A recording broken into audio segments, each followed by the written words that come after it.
ಈ ಮಧ್ಯೆ ಎಸ್ಐಟಿ ಪ್ರಜ್ವಲ್ ಪತ್ತೆಗಾಗಿ ಯಾವ ರೀತಿಯಾದಂತಹ ಸಿದ್ಧತೆಗಳನ್ನ ನಡೆಸಿದೆ, ರಾಜಕೀಯ ಕೆಸರಾಟ ಯಾವ ರೀತಿ ಆಗ್ತಾ ಇದೆ, ಇದೆಲ್ಲದರ ಮಧ್ಯೆ ನಾಳೆ ರೇವಣ್ಣ ಅವರ ಜಾಮೀನು ಭವಿಷ್ಯ ಏನು ಅಂತ ಗೊತ್ತಾಗುತ್ತೆ. ಅದರ ರಿಪೋರ್ಟ್ ಇಲ್ಲಿದೆ. 2 ವಾರ ಕಳೆದ್ರೂ ಪತ್ತೆಯಾಗದ Prajwal Revanna. Blue corner notice ನೀಡಿದ್ರು ನೋ ಯೂಸ್. ರೆಡ್ ಕಾರ್ನರ್ ನೋಟಿಸ್ಗೂ ಮುಂದಾಯಿತು ಎಸ್ಐಟಿ. 33 ವರ್ಷದ ಹಾಸನ ಬಿಜೆಪಿ ಹಾಗೂ ಜೆಡಿಎಸ್ ಮೈತ್ರಿ ಪ್ರಜ್ವಲ್ ರೇವಣ್ಣ ವಿರುದ್ಧ ಅಶ್ಲೀಲ ಪೆನ್ ಡ್ರೈವ್ ಪ್ರಕರಣ ರಾಜಕೀಯ ಬಿರುಗಾಳಿಯನ್ನ ಎಬ್ಬಿಸಿದೆ. ಕಾಂಗ್ರೆಸ್ ದೋಸ್ತಿಗಳು ಜಿದ್ದಾಜಿದ್ದಿಯಲ್ಲಿ ತೊಡಗಿವೆ. ಅಶ್ಲೀಲ ವಿಡಿಯೋ ಪ್ರಕರಣ ಕೋಲಾಹಲ ಎಬ್ಬಿಸಿ 2 ವಾರಗಳೇ ಕಳೆದ್ರೂ ಪ್ರಜ್ವಲ್ ರೇವಣ್ಣ ಮಾತ್ರ ಇನ್ನೂ ಪತ್ತೆಯಾಗಿಲ್ಲ. ಹೊಳೆನರಸೀಪುರ ಹಾಗೂ ಮೈಸೂರಿನ ಕೆಆರ್ ನಗರದಲ್ಲಿ ದಾಖಲಾಗಿರುವಂತಹ ಎಫ್ಐಆರ್ ತನಿಖೆ ನಡೆಸ್ತಾ ಇರುವಂತಹ ಎಸ್ಐಟಿಗೆ ಪ್ರಜ್ವಲ್ ರೇವಣ್ಣ ಅವರನ್ನ ಹುಡುಕಿ ಸುಸ್ತಾಗಿ ಹೋಗ್ಬಿಟ್ಟಿದೆ. ಇನ್ನು ಪ್ರಜ್ವಲ್ ರೇವಣ್ಣ ಪತ್ತೆಗೆ ಬ್ಲೂ ಕಾರ್ನರ್ ನೋಟಿಸ್ ನೀಡಿದ್ರೂ ಕೂಡ ಯಾವುದೇ ರೀತಿಯ ಪ್ರಯೋಜನ ಆಗಿಲ್ಲ. ಇಂಟರ್ಪೋಲ್ ಮೂಲಕ 196 ದೇಶಗಳಿಗೆ ಬ್ಲೂ ಕಾರ್ನರ್ ನೋಟಿಸ್ ನೀಡಿದ್ರೂ ಕೂಡ ಪ್ರಜ್ವಲ್ ರೇವಣ್ಣ ಪತ್ತೆ ಆಗಿಲ್ಲ. ಹೀಗಾಗಿ ರೆಡ್ ಕಾರ್ನರ್ ನೋಟಿಸ್ ಹೊರಡಿಸುವಂತೆ ಕೇಂದ್ರ ತನಿಖಾ ಸಂಸ್ಥೆಗಳಿಗೆ ಎಸ್ಐಟಿ ಮೊರೆ ಹೋಗಿದೆ.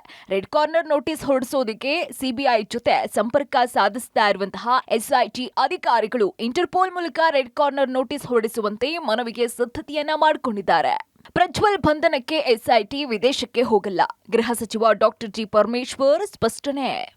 ಬ್ಲೂ ಕಾರ್ನರ್ ಹೊರಡಿಸಿದ್ರೂ ಕೂಡ ಸಿಗದಂತಹ ಪ್ರಜ್ವಲ್ ರೇವಣ್ಣ ಮುಖ ತೋರಿಸದೆ ಯುರೋಪ್ನಲ್ಲಿ ಸುತ್ತಾಟ ನಡೆಸ್ತಾ ಇದ್ದಾರೆ ಎಂಬ ಸುದ್ದಿ ಹರಿದಾಡಿತ್ತು. ಇದಕ್ಕೆ ಸ್ಪಷ್ಟನೆ ಕೊಟ್ಟಿರುವಂತಹ ಗೃಹ ಸಚಿವ ಪರಮೇಶ್ವರ್, ಪ್ರಜ್ವಲ್ ರೇವಣ್ಣ ಬಂಧನಕ್ಕಾಗಿ ಎಸ್ಐಟಿ ಅಧಿಕಾರಿಗಳು ವಿದೇಶಕ್ಕೆ ಹೋಗೋ ಅವಶ್ಯಕತೆ ಇಲ್ಲ. ಈಗಾಗಲೇ ಬ್ಲೂ ಕಾರ್ನರ್ ನೋಟಿಸ್ ಜಾರಿ ಮಾಡಿದ್ದೀವಿ. ಇಂಟರ್ಪೋಲ್ ಅವರು ಅವರಿಗೆ ಇನ್ಫಾರ್ಮೇಶನ್ ಕೊಡ್ತಾರೆ. ಯಾವ ದೇಶದಲ್ಲಿದ್ದಾರೆ ಅಂತ ಗುರುತಿಸಿ ಸಿಬಿಐಗೆ ಮಾಹಿತಿಯನ್ನ ನೀಡಲಾಗುತ್ತೆ. ಸಿಬಿಐ ಅವರು ನಮಗೆ ಮಾಹಿತಿ ಕೊಡ್ತಾರೆ ಅಂತ ಡಾಕ್ಟರ್ ಜಿ ಪರಮೇಶ್ವರ್ ವಿವರಣೆ ಕೊಟ್ಟರು. ಬ್ಲೂ ಕಾರ್ನರ್ ನೋಟಿಸ್ ಏನು ಇಶ್ಯೂ ಮಾಡಿದ್ದೀವಿ, ಇಂಟರ್ನ್ಯಾಷನಲ್ ಪೊಲೀಸ್ ಇಂಟರ್ಪೋಲ್ನವರು ಅವರಿಗೆ ಅವರು ಇನ್ಫಾರ್ಮೇಷನ್ ಕೊಡ್ತಾರೆ.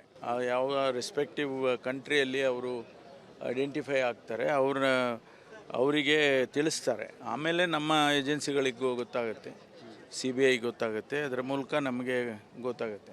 ಹೇಳಿಕೆ ನೀಡುವಾಗ ಎಚ್ಚರಿಕೆಯಿಂದ ಕೊಡಬೇಕು. ಹೇಳಿಕೆ ಕೊಟ್ಟವರಿಗೂ ತನಿಖೆಗೆ ಕರಿಬೇಕಾಗುತ್ತೆ.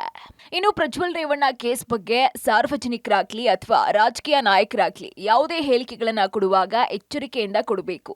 ಈ ವಿಚಾರದ ಬಗ್ಗೆ ಹೆಚ್ಚು ಪ್ರತಿಕ್ರಿಯಿಸುವವರ ಮೇಲೆಯೂ ಕೂಡ ಕ್ರಮ ಆಗುತ್ತೆ. ಯಾವುದೇ ರೀತಿಯ ಹೇಳಿಕೆ ಕೊಟ್ರೆ 41A ಪ್ರಕಾರ ಅವರನ್ನ ಕೂಡ ವಿಚಾರಣೆಗೆ ಕರಿಬೇಕಾಗುತ್ತೆ ಅಂತ ಎಚ್ಚರಿಕೆ ಕೊಟ್ಟಿದ್ದಾರೆ ಗೃಹ ಸಚಿವ ಪರಮೇಶ್ವರ್.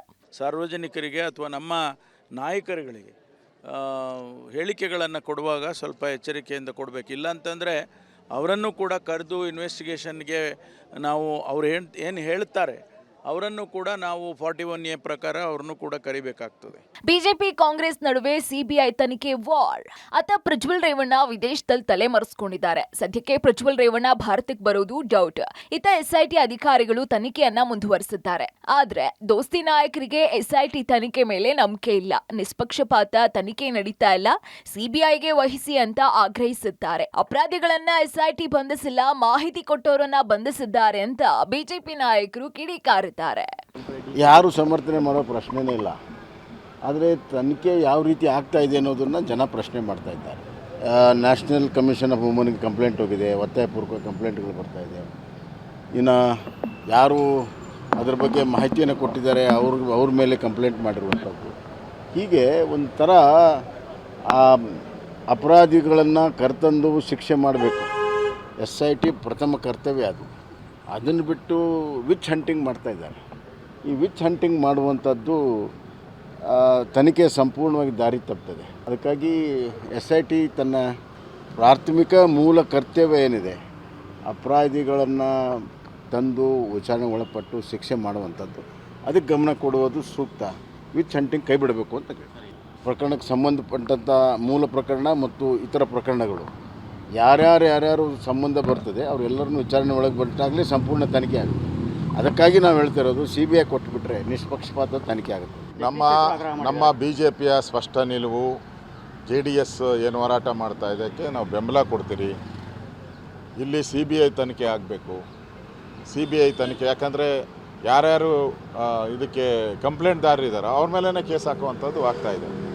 ಆ ದೃಷ್ಟಿಯಿಂದ ಇದನ್ನು CBI ತನಿಖೆಗೆ ಆಗಬೇಕು ಅನ್ನೋದು ನಮ್ಮ ಅಭಿಪ್ರಾಯ. ಇದಕ್ಕೆ CM Siddaramaiah, DCM DK Shivakumar counter ಕೂಡ ಕೊಟ್ಟಿದ್ದಾರೆ. ಸಿಬಿಐಗೆ ಕೊಡಿ ಅನ್ನೋದಕ್ಕೆ ಯಾವ ನೈತಿಕತೆ ಇದೆ?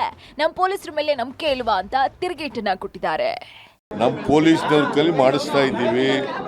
ನಮಗೆ ಪೊಲೀಸ್ನವ್ರ ಬಗ್ಗೆ, ನಮ್ಮ ಪೊಲೀಸ್ನವ್ರ ಬಗ್ಗೆ ಸಂಪೂರ್ಣ ನಂಬಿಕೆ ಇದೆ, ವಿಶ್ವಾಸ ಇದೆ. ಅವರು ಕೂಡ ದಕ್ಷರಾಗಿದ್ದಾರೆ ನಮ್ಮ ಪೊಲೀಸ್ನವರು. ಅದರಿಂದ ಅವರು ಕೇಳ್ತಕ್ಕಂಥ ಡಿಮ್ಯಾಂಡ್ ಇದೆಯಲ್ಲ, ಅದು ಒಂದು ಕಾಲದಲ್ಲಿ ಏನು ಹೇಳಿದ್ರು ಗೊತ್ತಾ ನಿಮಗೆ? ಬಿಜೆಪಿಯವರು ಕರಪ್ಷನ್ ಬ್ಯೂರೋ ಆಫ್ ಇನ್ವೆಸ್ಟಿಗೇಷನ್ 2008ರಿಂದ 83ವರೆಗೆ ಯಾವತ್ತಾರು ಒಂದು ನಾವು ಎಷ್ಟು ಸಾರಿ ಕೇಳಿದ್ದೀವಿ CBI ಕೊಡಿ ಅಂತ, ಒಂದಾರು ಕೊಟ್ಟಿದ್ದಾರ? ಮತ್ತೆ ಅವ್ರಿಗೆ ಯಾವ ನೈತಿಕತೆ ಇದೆ? CBI ಕೊಡಿ, CBI ಕೊಡಿ. ನಮ್ಮ ಪೊಲೀಸ್ನವ್ರ ಮೇಲೆ ಯಾಕೆ ನಂಬಿಕೆ ಇಲ್ಲ ಅವ್ರಿಗೆ? ಸರ್, ಪೆಂಡ್ರಾ ಕೇಸ್ನ CBI ಕೊಡಿ ಅನ್ನುವಂತ ಆಗ್ರಹ ಬರ್ತಾ ಇದೆ. ಪದೇ ಕೇಳ್ತಾ ಇದ್ದಾರೆ ಸರ್. ನಾನು ಎಷ್ಟು ದಿನ ಮಾತಾಡಲಿ ಆ ವಿಚಾರ? ಏನಾಗತ್ತೆ ರೇವಣ್ಣ ಜಾಮೀನು ಭವಿಷ್ಯ? ಇತ್ತ ಪೆನ್ಡ್ರೈವ್ ಪ್ರಕರಣದಲ್ಲಿ ನ್ಯಾಯಾಂಗ ಬಂಧನಕ್ಕೊಳಗಾಗಿ ಪರಪ್ಪನ ಅಗ್ರಹಾರ ಸೇರಿರುವಂತಹ ಶಾಸಕ HD ರೇವಣ್ಣ ಕಳೆದ 4 ದಿನಗಳಿಂದ ಕಂಬಿ ಎಣಿಸ್ತಾ ಇದ್ದಾರೆ. ಮೇ 14ಕ್ಕೆ ನ್ಯಾಯಾಂಗ ಬಂಧನ ಅವಧಿ ಮುಗಿಯುತ್ತೆ. ಈ ಮಧ್ಯೆ ನಾಳೆ ಜನಪ್ರತಿನಿಧಿಗಳ ಕೋರ್ಟ್ನಲ್ಲಿ ರೇವಣ್ಣರ ಜಾಮೀನು ಅರ್ಜಿ ವಿಚಾರಣೆಗೆ ಬರುತ್ತೆ. ಇನ್ನು ಪ್ರಕರಣದಿಂದ ರಿಲೀಫ್ ಪಡ್ಕೊಳ್ಳೋದಕ್ಕೆ ಹೆಣಗಾಡ್ತಾ ಇರುವಂತಹ ರೇವಣ್ಣ ಬೇಲ್ ಸಿಗುವ ನಿರೀಕ್ಷೆಯಲ್ಲಿದ್ದಾರೆ. ಇತ್ತ 3 ದಿನಗಳಿಂದ ಸರ್ಕಾರಿ ರಜೆ ಇರೋ ಕಾರಣ ಕುಟುಂಬಸ್ಥರು, ಆಪ್ತರ ಭೇಟಿಗೆ ಅವಕಾಶ ಸಿಗಲಿಲ್ಲ. ಒಟ್ನಲ್ಲಿ ವಿದೇಶದಲ್ಲಿ ತಲೆಮರೆಸಿಕೊಂಡಿರುವಂತಹ ಪ್ರಜ್ವಲ್ ಬಂಧನಕ್ಕೆ ಹೊರಡಿಸಿದಂತಹ ಬ್ಲೂ ಕಾರ್ನರ್ ನೋಟಿಸ್ ಯಾವುದೇ ಪ್ರಯೋಜನ ಆಗಿಲ್ಲ. ಹಾಗಾಗಿ ರೆಡ್ ಕಾರ್ನರ್ ಹೊರಡಿಸೋದಕ್ಕೆ ಸಿದ್ಧತೆಯನ್ನ ನಡೆಸಿದ್ದು ಪ್ರಜ್ವಲ್ SIT ಕೆಟ್ಟಾಗಿ ಬೀಳ್ತಾರಾ? ಇತ್ತ ರೇವಣ್ಣಗೆ ಜಾಮೀನು ಸಿಗುತ್ತಾ? ಇದು ಸದ್ಯಕ್ಕೆ ಕುತೂಹಲ ಮೂಡಿಸ್ತಾ ಇದೆ. News desk, public TV.